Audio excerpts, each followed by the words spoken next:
డబ్బు, అనారోగ్యం, ఉద్యోగం, వ్యాపారం, అప్పులతో బాధపడుతున్నారా? మీకోసమే లాంచ్ యువర్ ఫ్యూచర్ ప్రోగ్రామ్.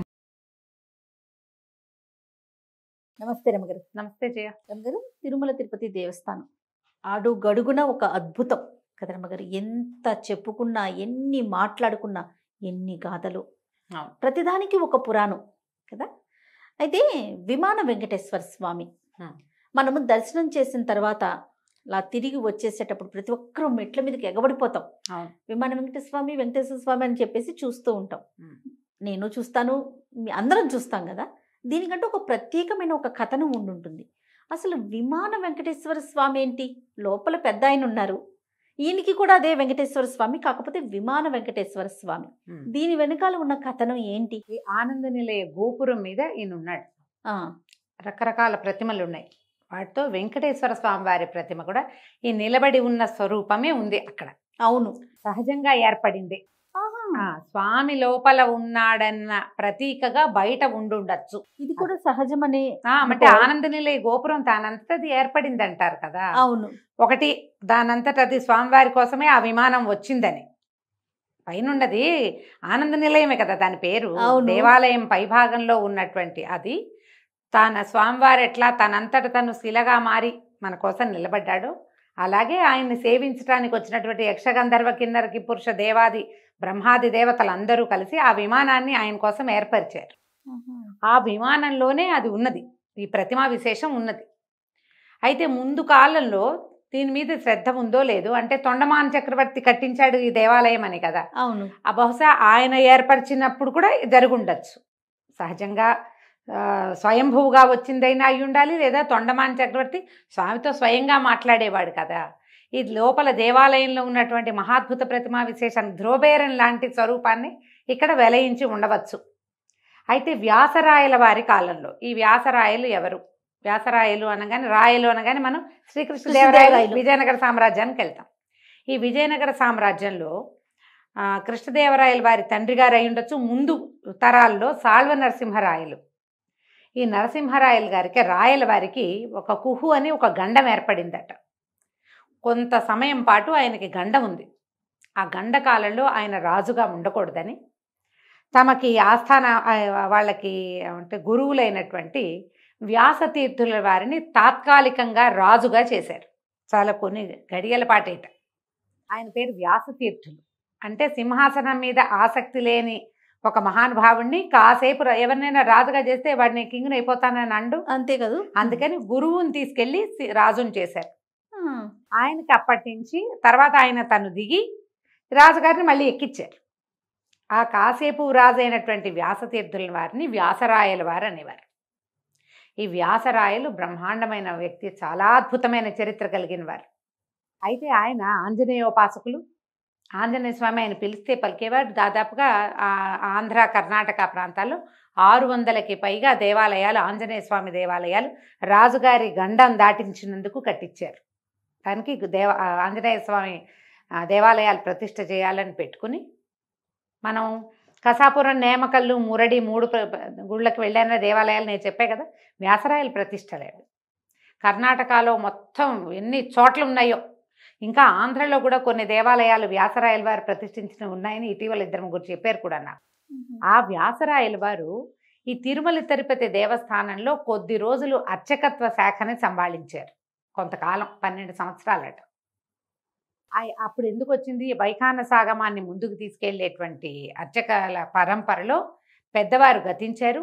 ఆయన తర్వాత ఆ స్థానం స్వీకరించవలసిన వాడు బాలుడవటం వల్ల, చిన్నపిల్లాడవటం వల్ల ఆయన ఒక 12 సంవత్సరాల పాటు ఈ ప్రధాన అర్చక పదవిని పోషించారు. అక్కడ ఉన్నారు తిరుమల తిరుపతి దేవస్థానంలో, తిరుమల కొండ మీద ఉండేవారట. ఆ కాలంలో ఆయన ఈ విమాన వెంకటేశ్వర గోపురం మీద, విమానం మీద, ఆనంద నిలయ విమానం మీద కనపడుతున్నటువంటి ఈ వెంకటేశ్వర స్వామి వారి ప్రతిమకి ప్రాణ ప్రతిష్ఠ చేశారు. ఇది ఎందుకు చేశారు అంటే, ఒకవేళ లోపల స్వామివారిని దర్శించలేని అగత్యం ఎవరికైనా అయితే విమాన వెంకటేశ్వరుని దర్శించిన లోపల స్వామివారిని చూసిన ఫలితమే లభిస్తుందని ఈ పని చేశారని ఒక కథనం. దీంతోపాటు ఇంకొక గాథ కూడా చెప్తారు. 2-3 పుస్తకాల్లో చూశాను నేను. కాకపోతే దాన్ని బలపరిచేటట్టుగా పెద్దగా ఆధారాలు లేవంటారు. కానీ ఒకటి జరిగింది.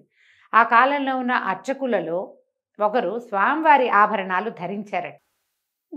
అది రాజుగారికి తెలిసి ఆయన ఆ అర్చకుల్ని శిక్షించారని, ఆ శిక్ష దేవాలయంలోనే జరిగిందని, అందువల్ల కొంతకాలం పాటు ఈ మన సంప్రోక్షణ కోసం దేవాలయాన్ని మూసి ఉన్నట్టు అప్పుడు వ్యాసరాయల వారు ఈ విమానం మీద ఉన్నటువంటి వెంకటేశ్వర స్వామి వారిని, విమాన వెంకటేశ్వర్లని ఇది చేసి ప్రాణప్రతిష్ఠ చేసి ప్రజలు అక్కడ స్వామిని దర్శించేలాగా ఏర్పరిచారన్న ఒక కథనం కూడా ఉంది. అయితే కొన్నాళ్ల పాటు కొన్ని సంవత్సరాల పాటు దేవాలయాన్ని మూసిన దాఖలాలు పెద్దగా ఎక్కడ కనపడవు. ఇలా అదొకటి జరిగిందంటారు. అలా దుస్సంఘటన జరిగిందా, లేకపోతే మామూలుగా అర్చనలు సాగుతూ ఈ ఏర్పాటు కూడా చేశారా అనేది అయితే మనకు తెలియదు. కానీ వ్యాసరాయల వారి కాలంలోనే ఈ విమాన గోపురం మీద ఉన్నటువంటి వెంకటేశ్వర స్వామి వారి ప్రతిమకి ప్రాణప్రతిష్ఠ జరిగింది.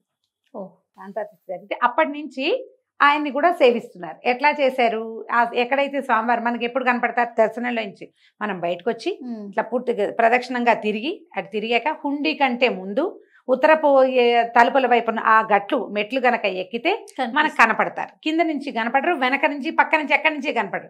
సరిగ్గా వారికి ఎదురు రావాలి, ఇట్లా వస్తే అప్పుడు మనకు కనిపిస్తారు. ఈ పైన ఒక బాణం గుర్తు వేసి వెండిది మకర తోరణం కట్టించారు. అది 82లో జరిగింది. 82లో బంగారు పూత పూయించారు. మహాసంప్రోక్షణ ఏదో చేశారు. అప్పుడు ఆ సంప్రోక్షణ కార్యక్రమాలు అవి జరిగినప్పుడు బంగారు పూత పూసి సంప్రోక్షణ చేసినప్పుడు దీన్ని ఆ మకర తోరణం ఏర్పరిచి ఈయన విమాన వెంకటేశ్వరులు అని ప్రత్యేకంగా తెలిసేలాగా వెతుక్కోవటం కాకుండా ఎవరికి వాళ్ళకి కనపడేలాగా ఏర్పరిచారు. 82లో ఈ ఏర్పాటు జరిగింది. కానీ ఈ ప్రాణప్రతిష్ఠ కార్యక్రమం రాయల వారి కాలం నాటిదే, వ్యాసరాయల వారి చేశారని చెప్తారు. అయితే ఇప్పుడు ప్రాణప్రతిష్ఠ చేస్తే సాధారణంగా ఏం చెప్పుకుంటాం మనం, ప్రాణప్రతిష్ఠ చేస్తే ప్రత్యేకంగా నివేదన అవన్నీ అర్చన జరుగుతాయి. ఇక్కడ తిరుమలలో విధానం ఏమిటంటే ఏకమూర్తి పూజా విధానం. అన్ని స్వామివారే, అన్ని ఆయనకి.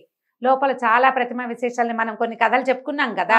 లోపల రాముల వారు ఉన్నారు, తర్వాత ఒక కృష్ణుడు ఉన్నాడు, ఉగ్ర నరసింహమూర్తి, ఉగ్ర వెంకటేశ్వర స్వామి ఒక ఆయనాడు, ఉగ్ర శ్రీనివాసమూర్తి ఉన్నాడు లోపల. వాళ్ళు ఎవ్వరికీ విడిగా నివేదనలు ఉండవు. స్వామివారికి నివేదన చేసిందే అందరికీ నివేదన.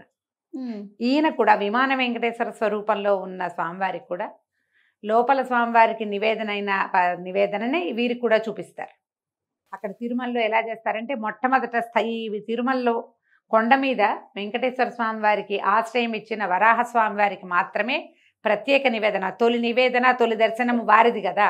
మనం మొదట ఆయన్ని చూడాలనుకుంటాం, ఈయన చూశాక పెద్ద ఆయన్ని చూడాలి, అది వరస. ఆయనకి విడి నివేదనది. కానీ ఇంకా తిరుమలలో స్వామివారి దగ్గర లోపల వేంచేసి ఉన్న ఏ స్వరూపానికి విడి నివేదనలు చేయరు.